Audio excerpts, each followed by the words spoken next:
Good morning friends. आज हम dimension का टॉपिक स्टार्ट करेंगे।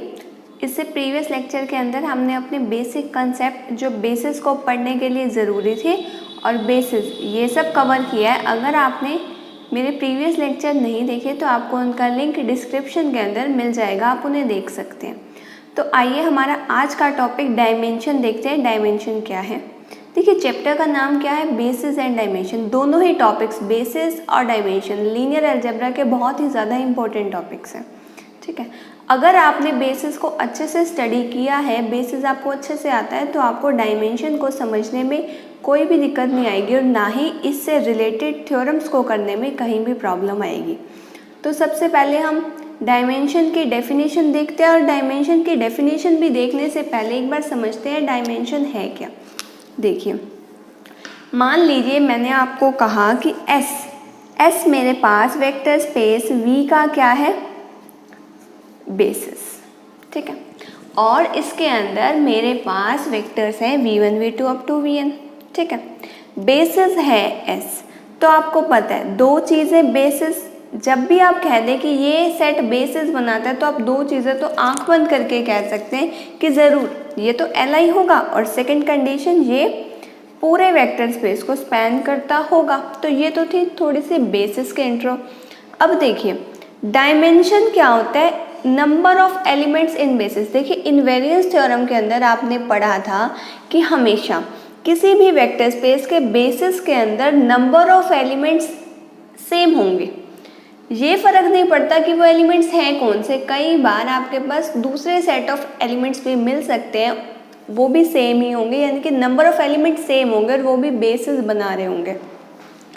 लेकिन इनवेरिएंस थ्योरम में आपने ये देखा था कि बेशक एलिमेंट से डिफर कर सकते हैं लेकिन नंबर ऑफ एलिमेंट्स सेम होंगे। तो आपको पता है कि अगर वेक्टर स्पेस का बेसिस है, एक बेसिस हो या एक से ज़्यादा हम बेसिस ले रहे हैं, सभी के अंदर नंबर ऑफ वेक्टर सेम होंगे। ठीक है, अब यहाँ पे मैंने क्या कहा, मेरे पास एक वेक्टर स्पेस V है जिसकी फील्ड F है, उसका बेसिस S है। जितने S के अंदर नंबर ऑफ एलिमेंट होंगे, इसके अंदर क्या है? N। तो मेरे पास डायमेंशन क्या होगी उस वेक्टर स्पेस की? N। ठीक है, यानी कि डायमेंशन क्या है? Dimension is simply number of elements in any basis of finite dimensional vector space. ठीक है, तो इसके डेफिनेशन में भी यही है, कुछ नया नहीं है। देखिए, मैं आपको एक बार फॉर्मल डेफिनेशन भी इसकी बता देती हूँ। डेफिनेशन देखिए, the number of elements in any basis of a finite dimensional vector space is called dimension of the vector space VF and is denoted by dimension DIMV। ठीक है, ऐसे ही मैंने यहाँ पर लिख के दिखाया था आपको। देखिए, एक नोट करने वाली बात यहाँ पर ये है कि यहाँ कह रहे हैं एनी बेसिस। एनी बेसिस इसने यहाँ पर सिर्फ इसीलिए कहा क्योंकि आपको पता है आपके पास डायमेंशन होता क्या है? Number of elements in basis. और बेसिस कोई भी हो, नंबर ऑफ एलिमेंट सेम रहते हैं लेकिन एलिमेंट्स डिफर कर सकते हैं। ठीक है, तो इसीलिए हमारे पास यहाँ पे क्या कहा है कि number of elements in any basis. ये तो थी हमारे पास डायमेंशन की डेफिनेशन। ठीक है, अब देखिए, अगर मैं आपसे पूछूं ये बताइए कि डायमेंशन V की, यानी कि एक वेक्टर स्पेस V है, मैंने उसकी डायमेंशन निकाली। ठीक है, V के अंदर एलिमेंट्स N है मान लीजिए, तो क्या इसके डायमेंशन N से ज़्यादा हो सकती है? सोचिए। देखिए, आंसर इसका क्या आएगा? देखिए, डायमेंशन क्या होता है? एलिमेंट्स जितने भी हमारे पास बेसिस में हो, यानी कि number of elements in any basis of the vector space V। ठीक है, अब आपको पता है बेसिस के अंदर वो वेक्टर्स जाते हैं जो स्पैन भी करते हैं और Li भी हो। ठीक है, यानी कि वेक्टर स्पेस के वो मेंबर्स जो पूरे वेक्टर स्पेस को स्पैन कर दे और Li भी हों। ठीक है, अब क्या वो मेंबर्स पूरे वेक्टर स्पेस के अंदर जितने मेंबर हैं उससे ज़्यादा हो सकते हैं? नहीं, उसके इक्वल तो किसी न किसी केस के अंदर हो सकते हैं लेकिन कभी भी ज़्यादा नहीं होंगे। ठीक है, तो ज़्यादा नहीं होंगे तो मैक्सिमम N हो सकती है इसकी डायमेंशन। हमेशा मान लीजिए मैंने आपको कहा कि डायमेंशन ऑफ V मेरे पास M है। ठीक है, वो तो मैंने उस केस के अंदर आपको N दिखाए थे कि नंबर ऑफ वेक्टर्स S के अंदर N है और S हमारे पास बेसिस था, तब मैंने N कही थी। यहाँ पर मैं क्या कह रही हूँ कि मेरे पास V वेक्टर स्पेस के अंदर N एलिमेंट्स हैं और डायमेंशन ऑफ v मेरे पास m है, तो ये m हमेशा लेस देन और इक्वल टू n आएगा, यानी कि पूरे बड़े वेक्टर के अंदर से या तो जो एलिमेंट्स हैं बेसिस के अंदर वो कम होंगे या इक्वल, ज़्यादा का कोई भी केस नहीं आएगा। ठीक है, अब माइंड में क्वेश्चन ये आते हैं कि जो ज़ीरो वेक्टर स्पेस है, यानी कि जिस वेक्टर स्पेस के अंदर सिर्फ ज़ीरो एलिमेंट हो, उसका हमारे पास डायमेंशन क्या आएगा? उसका हमारे पास डायमेंशन आएगा ज़ीरो। ज़ीरो स्पेस का डायमेंशन हमारे पास आता है ज़ीरो, क्योंकि उसके बेसिस के अंदर कोई भी मेंबर नहीं होता, इसीलिए number of elements in basis equal to zero. ठीक है, एक और बात देखिए, अब अगर हम R की बात करें, देखिए R की हमारे पास डायमेंशन क्या आएगी? R की डायमेंशन आएगी 1, R2 की डायमेंशन आएगी 2, क्योंकि R2 के बेसिस में आपको पता है, एक बेसिस तो देखिए इन सब का आपको पता है, R2 का स्टैंडर्ड बेसिस 1 0 0 1। ठीक है, ये आपको पता है ना, ये बेसिस तो स्टैंडर्ड है। अगर आप कोई और भी बेसिस निकाल सकते हैं तो आपको पता है नंबर ऑफ एलिमेंट्स तो इतने आएंगे, तो एक भी बेसिस अगर आपको मिल जाता है तो डायमेंशन तो आपकी निकल गई, तो डायमेंशन आ गई 2। सिमिलरली R3 की डायमेंशन आ गई 3, और इसी तरह Rn की डायमेंशन आ गई n। ठीक है, तो इस तरीके से हम डायमेंशंस को निकाल सकते हैं। अब देखिए, हमने एक्सटेंशन थ्योरम बेसिस के अंदर पढ़ी थी। ठीक है, अब हम डायमेंशन के अंदर एक्सटेंशन थ्योरम पढ़ेंगे कि हमारे पास एक्सटेंशन थ्योरम का डायमेंशन से रिलेटेड क्या मतलब है। तो थ्योरम की स्टेटमेंट देखिए, every LI subset of a finitely generated vector space can be extended to form a basis of V, यानी कि हर एलआई सबसेट जो कि वी का सबसेट हो उसको हम एक्सटेंड करके बेसिस बना सकते हैं, यानी कि उसके नंबर ऑफ वेक्टर्स जितने भी उसमें हो, मान लीजिए R, तो उसमें कुछ और एलआई वेक्टर्स को ऐड करके हम पूरा बेसिस बना सकते हैं। इफ़ एक और डेफिनेशन भी है, एक और स्टेटमेंट भी है, यानी कि एग्जाम में ऐसे भी आ सकता है और ऐसे भी, या फिर बाय नेमिंग थ्योरम भी आ सकते हैं एग्जिस्टेंस थ्योरम स्टेटमेंट प्रूव करने को। ठीक है, if V is a finitely generated vector space and V1 V2 up to Vn, यानी कि n उसके अंदर मेंबर्स हैं, V आपके पास फाइनाइटली जनरेटेड वेक्टर स्पेस है, और ये जो V1 V2 up to Vn है ये क्या है? LI subset of V। वहाँ पर आपने क्या कह दिया था? Every LI subset. यहाँ पर भी इनडायरेक्टली वही कहा हुआ है, बस स्टेटमेंट को लिखने का तरीका अलग है। Then it can be extended to form basis of V। ठीक है, दोनों ही स्टेटमेंट्स का मतलब एक ही है, मतलब डिफर नहीं कर रहा, मतलब दोनों का एक ही है। ठीक है, तो आइए देखते हैं इस थ्योरम का प्रूफ हमें किस तरीके से शुरू करना है। देखिए ध्यान से, आपके पास यहाँ पर V1 V2 up to VR R elements हैं। ठीक है, अब देखिए ये जो ये LI है ये आपको पता है, आपको बेसिस बनाने के लिए दो चीज़ों की रिक्वायरमेंट रहती है। एक तो ये कि वो LI हो, दूसरा स्पैन भी करे। LI तो है, अगर इन वेक्टर्स ने if these vectors span the whole vector space V, तो ये अपने आप बेसिस बन जाएगा। किसका बेसिस बन जाएगा? V का। ठीक है, और थ्योरम हमारे पास प्रूफ हो जाएगी। ठीक है, यानी कि हम क्या लिख सकते हैं? If V1 V2 up to VR span V, then it itself form a basis of V, so the theorem is proved. लेकिन ये तो एक केस था, अदर केस आपके पास क्या हो सकते हैं कि क्या पता ये स्पैन ना करें। ठीक है, क्या पता आपके पास इन वेक्टर्स के अलावा आपको किन्हीं और वेक्टर्स की रिक्वायरमेंट हो पूरे V को स्पैन कराने के लिए। ठीक है, तो आपने स्पैन के तरीके से नहीं करना है इसको, क्योंकि स्पैनिंग का अगर आप करने लगे एक एक वेक्टर और ऐड तो काफ़ी टिपिकल सा हो जाएगा। आपको LI दिया हुआ है ना ये सबसेट, तो LI का ही यूज़ करना है। ठीक है, सबसे पहले देखिए इसके अंदर R मेंबर्स हैं। अब हमने N ले लिया ग्रेटर देन R। ठीक है, यानी कि N R से बड़ा है। ठीक है, और एक वेक्टर हमने ले लिया, एक S हमने सेट का नाम ले लिया जिसके अंदर मेंबर्स है V1 V2 up to VR। इतने तो हैं ही सही, R+1 अप टू N। ठीक है, total number of vectors N है, जिसके अंदर से हमें पता है ये V1 V2 up to VR तो LI है, और ये इस तरीके से लिए हैं कि बाकी भी हमने LI ही लिए हैं, सो डैट ये जो हमारे पास इस वेक्टर स्पेस की बात की गई है ना V की, V के लिए ये सबसे मैक्सिमम सेट है, जिस मतलब मैक्सिमम LI सेट है। हमने पिछले थ्योरम के अंदर डेफिनेशन देखी थी maximal LI subset of V. उसके अंदर हमने कहा था कि अगर एक वी के लिए हम मैक्सिमल एलआई सबसेट ढूंढ लें तो वो भी बेसिस बन जाते हैं, ठीक है। तो हमें क्योंकि इसके स्टेटमेंट में, इस थ्योरम के स्टेटमेंट के अंदर कहीं पे भी स्पैनिंग से रिलेटेड कोई हिंट नहीं दिया हुआ, इसलिए हम सिर्फ एलआई को यूज़ करके ही पूरी थ्योरम को प्रूव करने की कोशिश कर रहे हैं। यहाँ पर हमारे पास जो एस है, एस के अंदर मेंबर्स हैं एन, ये सारे क्या हैं, maximal LI subset of V, ठीक है। अब देखिए अब आपको पता है ये मैक्सिमल एलआई है, यानी कि एन से ज़्यादा कोई भी एलआई नहीं हो सकता। तो मैंने एक सेट ले लिया एस डैश, जिसके अंदर मेंबर्स है V1 V2 up to Vn, और एक और मेंबर ले लिया V। ये V भी कहाँ से लिया, उसी वेक्टर स्पेस में से लिया। आपको पता है ये ज़रूर LD होगा, ठीक है। ये LD इसलिए होगा क्योंकि आपने ऑलरेडी कहा है कि maximum number of LI set, यानी कि जो हमारे पास V का सबसेट जो हम ढूंढ सकते हैं, जो मैक्सिमल एलआई हो, उसके अंदर मैक्सिमम से मैक्सिमम n मेंबर्स ही हो सकते हैं। इसमें क्या कह रहे हैं, V1 V2 up to Vn तो है ही, और एक V एडिशनल है, यानी कि इस V को ज़रूर इनके लीनियर कॉम्बिनेशन में लिखा गया होगा, वरना यहाँ पर भी Vn+1 होते अगर ये मैक्सिमल एलआई में होता। तो इसलिए हमने अगर इससे अलावा एक भी अगर हमने वेक्टर ऐड कर दिया तो हम बोल देंगे वो LD है।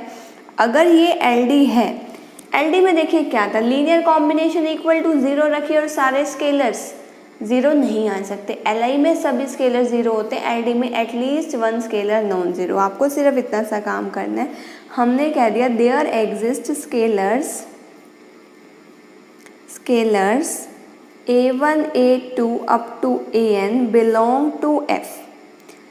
सारे स्केलर 0 नहीं होंगे ना, क्योंकि देखिए LD जब भी दिए होते हैं तो आपको पता होता है A1 V1 plus A2 V2।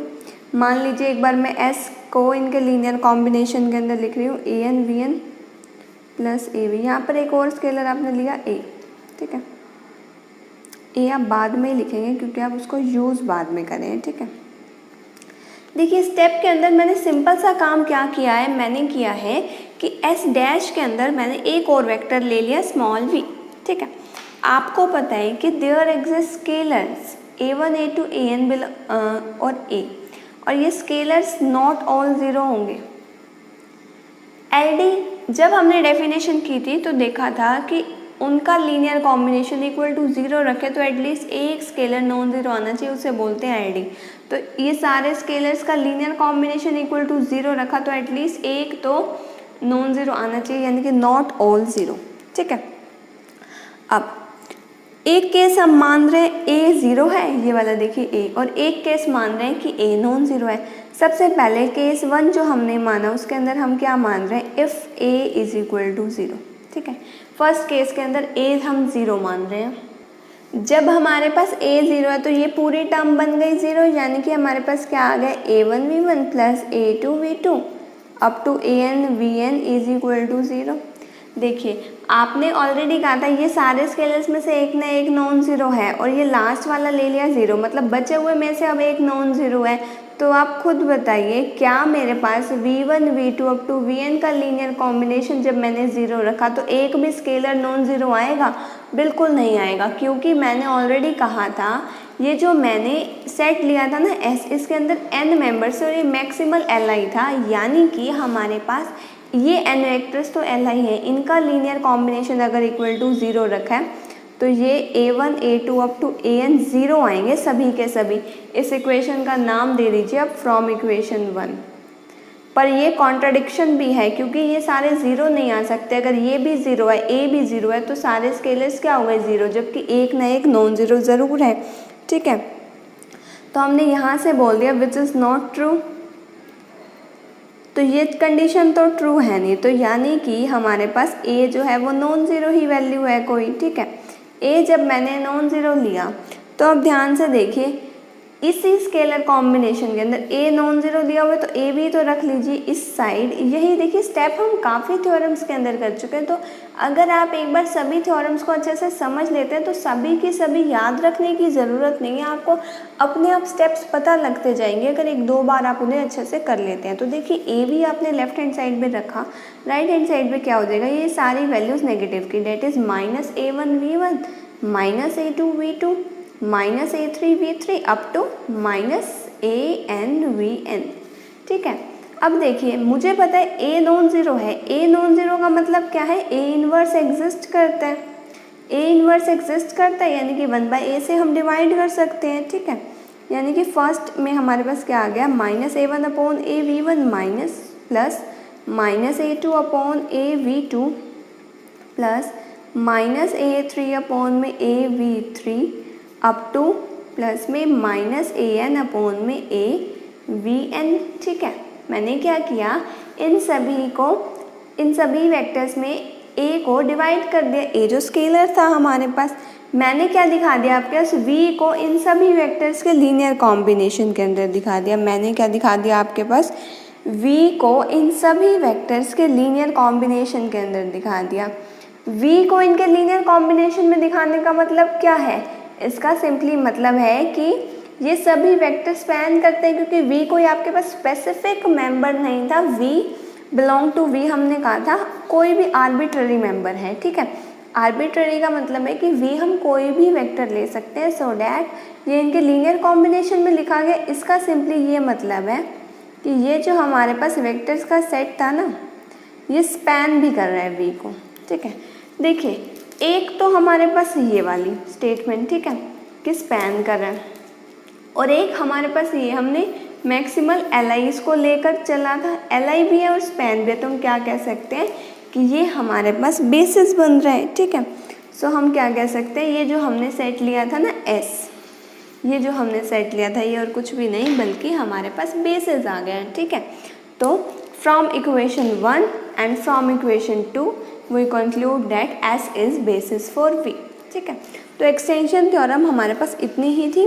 इसके बाद इसकी एक कॉरोलरी है जो काफ़ी इम्पोर्टेंट है, उसकी आप सिर्फ स्टेटमेंट देख लीजिए, उसका प्रूफ नहीं आता, सिर्फ उसका जो रिजल्ट है वो काफ़ी बार यूज़ होगा। ठीक है, कॉरोलरी देखिए, if the vector space V is of dimension n then any li vectors in V form basis of V। वो कह रहे हैं अगर आपके पास V की डायमेंशन n है तो कोई भी li वेक्टर्स का सेट जिसके अंदर n मेंबर्स हो वो बेसिस ही बनाएगा। ठीक है, ऑब्वियसली क्योंकि हमारे पास बेसिस अलग अलग हो सकते हैं, लेकिन बेसिस के अंदर नंबर ऑफ एलिमेंट हमेशा सेम होते हैं, और बेसिस के नंबर ऑफ एलिमेंट्स को हम कहते हैं डायमेंशन। तो डायमेंशन के अंदर आपके पास ये एलिमेंट्स है n, तो वो कह रहे हैं अगर n आपके पास कोई भी li वेक्टर्स मिल जाते हैं ना तो वो बेसिस ही बनाएंगे। ठीक है, तो हमारे पास ये कॉरोलरी इतनी ही थी। अब एक बहुत ही ज़्यादा इम्पोर्टेंट थ्योरम आएगी आपके पास इसके अंदर, देखिए जिसकी स्टेटमेंट हमारे पास क्या है।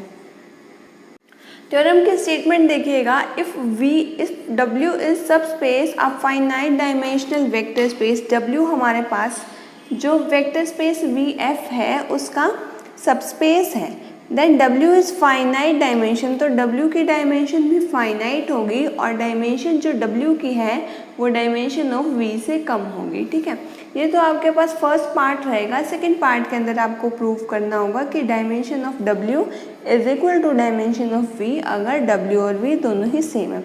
तो सबसे पहले हम इस चीज़ को प्रूव करके दिखाएंगे, उसके बाद सेकेंड वाले पे आएंगे, यानी कि ये जो सेकेंड स्टेटमेंट है इसको प्रूव करके दिखाएंगे। ठीक है, यहाँ पर देखिए आपको क्या दिया हुआ है कि आपके पास वेक्टर स्पेस की डायमेंशन फाइनाइट है, ये आपको यहाँ से स्पेसिफिकली पता लग रहा है। ठीक है, तो जो वेक्टर स्पेस की हमारे पास फाइनाइट डायमेंशन है तो हम मान लेते हैं that dimension of W is equal to V।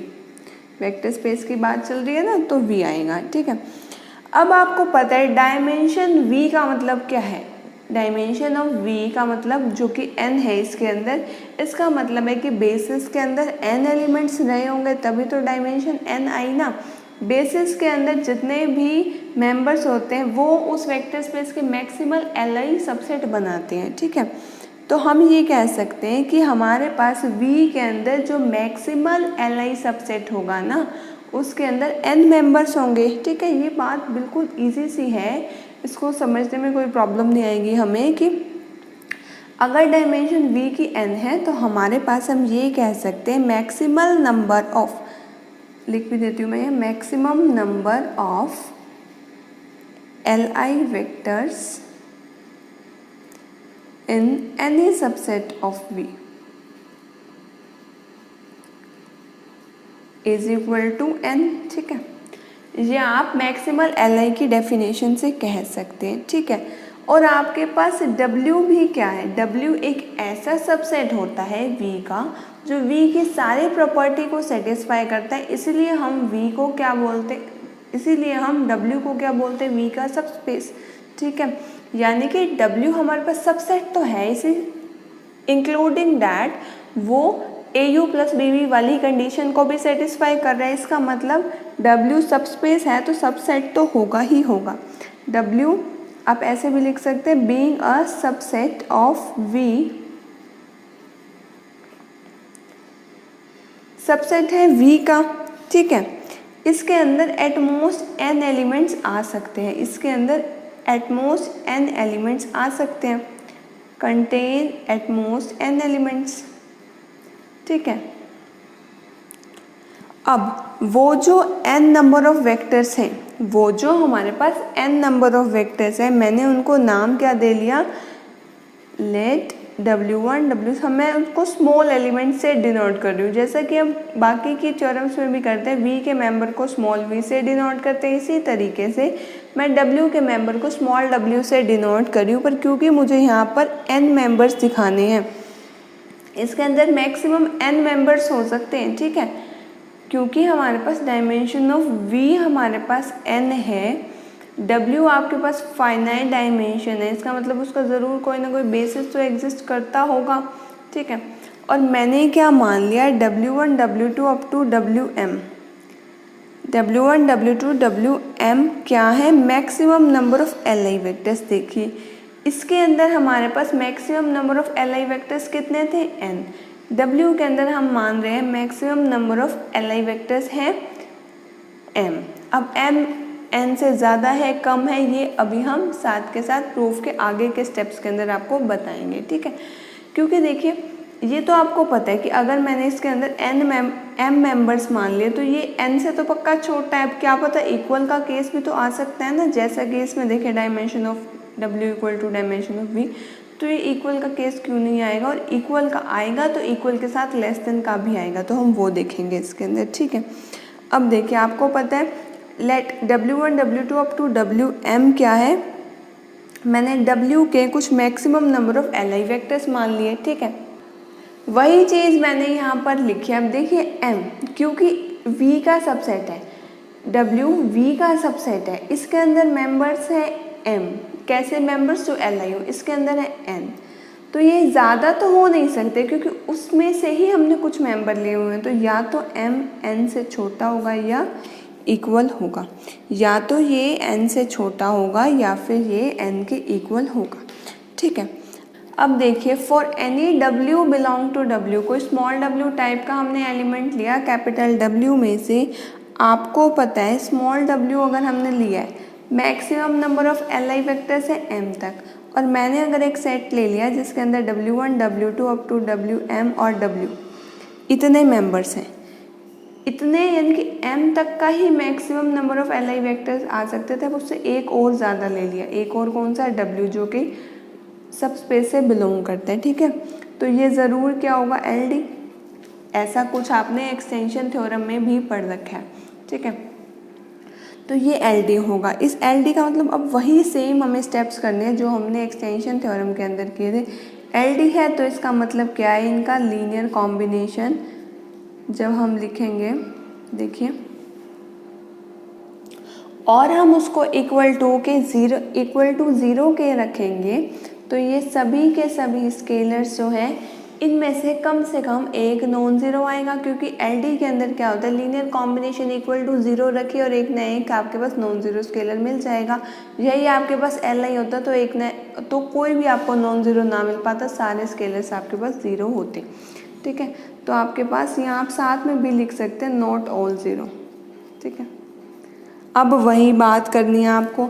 एक बार तो आप मान रहे हैं कि ए ज़ीरो है और एक बार आप दिखा देंगे ए नॉन ज़ीरो। वैसे इस केस के अंदर आपके पास ए ज़ीरो से ही आपको काफ़ी कुछ स्पेसिफाई हो जाएगा। देखो, जब मेरे पास ए ज़ीरो है, ठीक है, ए ज़ीरो का मतलब क्या है, ये पूरी चीज़ तो क्या बन गई मेरे पास ज़ीरो, ये पूरी चीज़ तो मेरे पास बन गई ज़ीरो।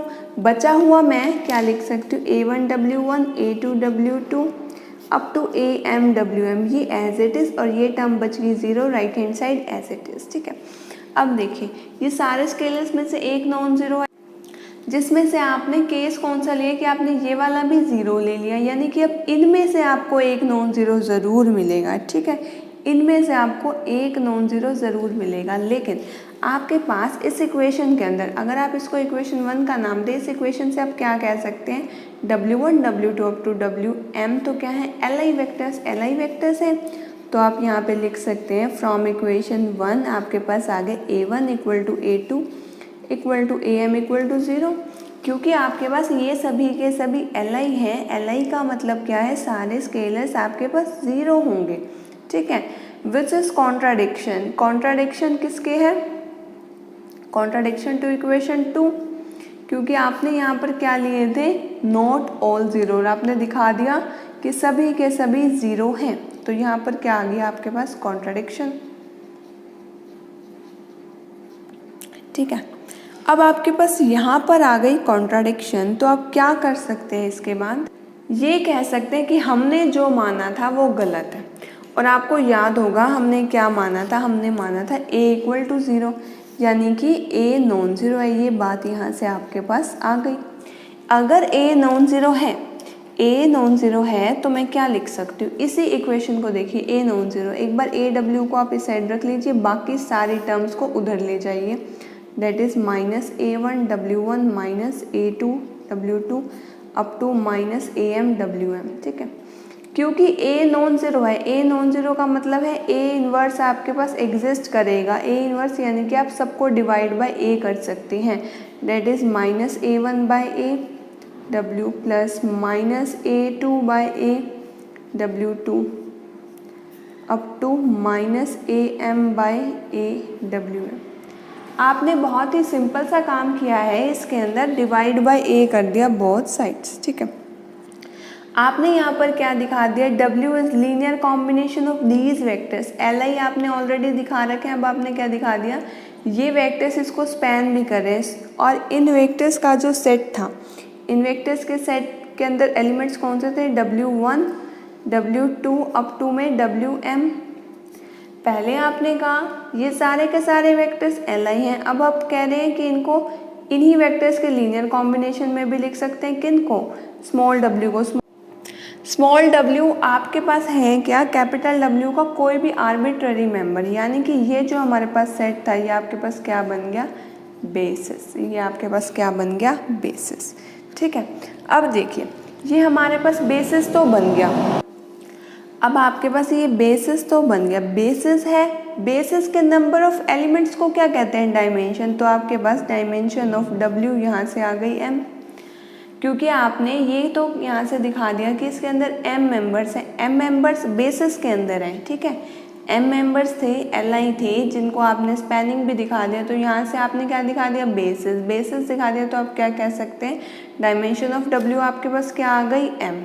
ठीक है, अब डायमेंशन ऑफ W अगर आपके पास m है और डायमेंशन ऑफ V मैंने क्या ली थी, n, डायमेंशन ऑफ V मैंने n ली थी और ये m लिया था, m तो ये मेंबर्स लिए थे और मैंने क्या दिखा दिया, ये बेसिस भी, और ये भी आपके पास ऑलरेडी आप दिखा चुके थे। ये देखिए जब हमने यहाँ पर वेक्टर्स लिए थे तो मैंने कहा था कि m इज़ लेस देन और इक्वल टू n, तो वही चीज़ मैंने यहाँ पर लिखी, m n से कम है, और इसी को देखिए वैल्यूज पुट कर दीजिए, m क्या है, dimension of W is less than dimension of V। देखिए डायमेंशन ऑफ v या डायमेंशन ऑफ w कोई नंबर होता है, इसीलिए लेस देन ग्रेटर देन का साइन आ रहा है। अगर कोई सेट होता तो सबसेट का साइन आता है, ठीक है। तो यहाँ से आपके पास बहुत इंपॉर्टेंट बात आ गई कि dimension of w is less than और इक्वल टू m, और इस थ्योरम के स्टेटमेंट के अंदर भी आपने देखा होगा आपको यही चीज़ प्रूव करके दिखानी थी। तो आपके पास ये थ्योरम यहाँ पर कंप्लीट। अब देखिए इस थ्योरम में आपके पास दो पार्ट थे। फर्स्ट पार्ट आप अभी अभी कंप्लीट कर चुके हैं, अब हम सेकंड पार्ट की ओर चलते हैं। देखिए सेकंड पार्ट को हमें किस तरीके से करना है। उसने कहा है कि अगर dimension of w is equal to dimension of v है तो w इक्वल टू v आएंगे, और एक बार हम रिवर्स दिखा देंगे क्योंकि इफ़ एंड ओनली इफ़ की कंडीशन है। तो देखिए हमें क्या करना है। अब एक बार सेकेंड पार्ट को ध्यान से देख लीजिए। सेकेंड पार्ट के अंदर आपको प्रीवियस पेज के ऊपर मैंने आपको दिखाया था कि हमें क्या प्रूव करना है, वही एज इट इज़ चीज़ मैंने यहाँ पर लिख ली, ठीक है। यानी कि ध्यान से देखिए मैं इस तरीके से लिख सकती हूँ कि dimension of w equal to dimension of v equal to n। ये चीज़ मैंने यूज़ किया और इसको मैं प्रूव करके दिखाऊंगी। देखिए जब मैंने इसको यूज़ किया तो मैंने क्या दिखा दिया, dimension of w equal to dimension of v equal to मैंने n लिया। n का मतलब क्या है, दोनों के बेसिस में ही n नंबर ऑफ एलिमेंट्स आएंगे। मान लीजिए a मैं कोई w का बेसिस ले रही हूँ, इसमें मेंबर्स कैसे आएंगे, small w1 small w2 up to small wn, क्योंकि ये तो आपको पता है कि इसके अंदर n मेंबर्स हैं। तो इसका मतलब ये जो n मेंबर्स हैं ये डायमेंशन ऑफ w n थी। n मेंबर्स कहाँ के हैं, बेसिस के अंदर जितने भी नंबर ऑफ एलिमेंट्स होते हैं उनको डायमेंशन बोलते हैं। डायमेंशन ऑलरेडी n है तो यानी कि बेसिस के अंदर n एलिमेंट्स आएंगे। Be a basis of w, ठीक है, be a basis of w, ठीक है। अब देखिए अब समझने का पॉइंट हमारे पास ये सभी वेक्टर्स हैं कहाँ के हैं, तो इनडायरेक्टली v के ही ना, क्योंकि देखिए आप v के कुछ मेंबर्स आपने लिए w के अंदर जो कि आपके पास इसका सब स्पेस था, w आपके पास v का सब स्पेस था, ठीक है। तो आपने v के अंदर से कुछ मेंबर्स लिए जिनको आपने w के अंदर डाला, ठीक है। अब ये देखिए w के जो भी मेंबर्स होंगे, चाहे वो हम उसे डिनोट w1 w2 से करें, लेकिन वो आए तो v से ही है। अब देखिए डायमेंशन ऑफ v n है, यानी कि maximum number of li vectors, maximum number of li vectors v के अंदर m है। Maximal li vectors in v कितने हैं हमारे पास, n। n कैसे है, क्योंकि मैक्सिमल li वेक्टर वो होते हैं जो बेसिस के अंदर, और बेसिस के अंदर जो एलिमेंट्स होते हैं उनके नंबर ऑफ वेक्टर्स को हम डायमेंशन बोलते हैं। डायमेंशन के अंदर n है तो यानी कि मैक्सिमल li वेक्टर भी हमारे पास n हो गए। बहुत ही सिंपल सा कंसेप्ट है ये तो, ठीक है। अब देखिए इसके अंदर li n थे और इसके अंदर भी li है, जबकि ये इसका सबसेट है, ये इसका सबसेट है, इसके अंदर भी n है, इसके वो n कहाँ से आए हैं, v से, यानी कि इन दोनों के जो n हमने एलिमेंट्स लिए वो सेम ही तो लिए ना, ठीक है। इन दोनों के एलिमेंट सेम लीजिए। आप ये भी कह सकते हैं हर v belong to capital V को आप लिख सकते हैं linear combination of these vectors.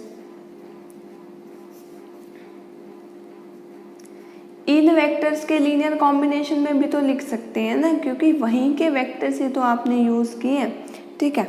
अब यहाँ से क्या आ गया, हर v का वेक्टर कोई भी स्मॉल v वो इनके लीनियर कॉम्बिनेशन में लिखा गया, जहाँ से आपने क्या बोल दिया, v is subset of w, क्योंकि हर v को आप इन वेक्टर्स के लीनियर कॉम्बिनेशन में लिख सकते हो। बट w हमारे पास सबसेट है v का, सब स्पेस है तो ऑब्वियसली सबसेट तो होगा ही, सब स्पेस है तो सबसेट तो होता ही है। तो हम रीज़न कुछ भी लिख सकते हैं, सबसेट या फिर सब स्पेस ही लिखेगा, क्योंकि सब स्पेस कुछ ज़्यादा कंडीशन सेटिस्फाई करता है इन कंपैरिजन टू सब सेट, ठीक है। यहाँ पर आपने v को इसका सबसेट क्यों लिया था, क्योंकि आपके पास v के मेंबर से हर v को लिखा गया है, ठीक है। यानी कि हर v का मेंबर इनके अंदर तो जाएगा ही, क्योंकि इसी से ही सारे W के मेंबर लिखे जा रहे थे। इन्हीं लीनियर कॉम्बिनेशन से हम हर W का एलिमेंट लिख रहे थे। आप एक बार सोच के देखिए, अगर इन लीनियर कॉम्बिनेशन से हम W का कोई भी एलिमेंट लिख रहे हैं और V भी इन्हीं के एलिमेंट से लिख रहे हैं, तो ऑब्वियसली V हमारे पास W का सबसेट होगा, ठीक है, क्योंकि हर V का मेंबर इस W के अंदर तो जाएगा ही जाएगा, और W V का सबसेट भी है क्योंकि W सबस्पेस है। तो हम इन दोनों इक्वेशन से, फ्रॉम इक्वेशन 3 एंड इक्वेशन 4, ये कंक्लूड कर सकते हैं कि हमारे पास W is equal to V आ गया, ठीक है। ये लेकर चले थे हम और हमने ये चीज़ दिखा दी। अब सेकेंड केस के अंदर हम बिल्कुल रिवर्स कर रहे हैं। सेकेंड केस के अंदर आपको क्या दिखाना है, आपको ये दिखाना है कि हमारे पास W क्या है, V के इक्वल है, और हमें प्रूव करना है रिवर्स, यानी कि ऊपर वाले का ही हमें कन्वर्स पार्ट दिखाना है, ठीक है। अब देखिए, V W के इक्वल है, ठीक है, V W के इक्वल है। इक्वल वाली चीज़ को ही हम क्या लिख सकते हैं, V is subset of W। Equal वाला केस तो आपने इसमें लिया ही है ना, तो ये चीज़ मैंने गलत तो नहीं लिखी। आपने जो थ्योरम का फर्स्ट पार्ट प्रूफ किया उससे आप क्या लिख सकते हैं, यानी कि क्या आपने कंक्लूजन निकाला था कि अगर कोई V W का सबस्पेस है तो dimension of V less than आएगी डायमेंशन ऑफ W से। ध्यान दीजिएगा, जब भी आपने एग्जाम में करना है यहाँ सबसेट का साइन लगाएंगे, क्योंकि दो सबस्पेसेस, दो सेट्स की बात हो रही है, और ये कोई नंबर है, ये भी कोई नंबर है, क्योंकि डायमेंशन कोई न्यूमेरिकल टर्म के अंदर आती है तो लेस देन का साइन। सिमिलरली यहाँ पर W क्योंकि सबसेट है V का, ये आपको पता है। कैसे पता है, एक तो चाहिए आप यहीं से देख लीजिए, यहीं से आप देख लीजिए, जैसे आपने ये लिखा V is subset of W, क्योंकि इक्वल है तो सबसेट वाला केस तो आएगा, यहाँ भी हमने इक्वल वाला केस लिया है। इसी तरीके से W सबसेट V का है तो इक्वल वाला केस तो लिया ही है, तो यहाँ से आप क्या कंक्लूड कर सकते हैं, dimension of W is less than और equal to dimension of V। ये रिजल्ट दोनों आपने लिए कहाँ से, जो अभी आपने थ्योरम प्रूव किया है, इसी थ्योरम का फर्स्ट पार्ट। अब देखिए, आपको पता है एक रिजल्ट आपके पास आ गया ये, जिसको आपने इक्वेशन 5 का नाम दिया और इसको इक्वेशन 6 का नाम दिया। सो फ्रॉम इक्वेशन 5 एंड 6 आप क्या कंक्लूड कर सकते हैं कि आपके पास dimension of W is equal to dimension of V है, ठीक है। डायमेंशन ऑफ W आपके पास डायमेंशन ऑफ V के इक्वल है, ठीक है। अब देखिए ध्यान से, हमने इस थ्योरम के अंदर किया क्या, सबसे पहले हमने क्या दिखाया, W जो हमारे पास सब स्पेस था किसी VF का, और हमारे पास हमने क्या दिखा दिया, अगर हमारे पास कभी भी किसी वेक्टर स्पेस का कोई सब स्पेस दिया हो तो उसकी डायमेंशन हमेशा लेस देन आती है वेक्टर स्पेस से, या फिर इक्वल भी आ सकती है, यानी कि ग्रेटर का केस नहीं आ सकता, ठीक है। सेकेंड पार्ट के अंदर हमें ये दिखाना था, अगर हमारे पास dimension of W is equal to dimension of V है तो हमारे पास W is equal to V है, और इसका कन्वर्स पार्ट भी हमने दिखा दिया क्योंकि हमें इफ़ एंड ओनली इफ़ की कंडीशन थी। तो आप एक बार इसको अच्छे से, इस थ्योरम को थॉरोली अगर एक बार दोबारा रिवाइज करते हैं तो आपको ये थ्योरम कभी भी नहीं भूल पाएगी, और एग्ज़ाम के लिए ये काफ़ी इम्पोर्टेंट थ्योरम है इस चैप्टर्स की, बाकी थ्योरम्स के कंपैरेटिवली इस थ्योरम के आने के सबसे ज़्यादा चांस रहते हैं, ठीक है। तो देखिए, आज की वीडियो में यहीं तक। इससे नेक्स्ट वीडियो में हम बेसिस एंड डायमेंशन से रिलेटेड ही कुछ एग्जांपल्स देखेंगे। आपको मेरी वीडियोस के अंदर कोई भी डाउट हो तो you can ask me in comment section. Thank you so much for giving me a lot of support and watching my videos regularly. Have a nice day.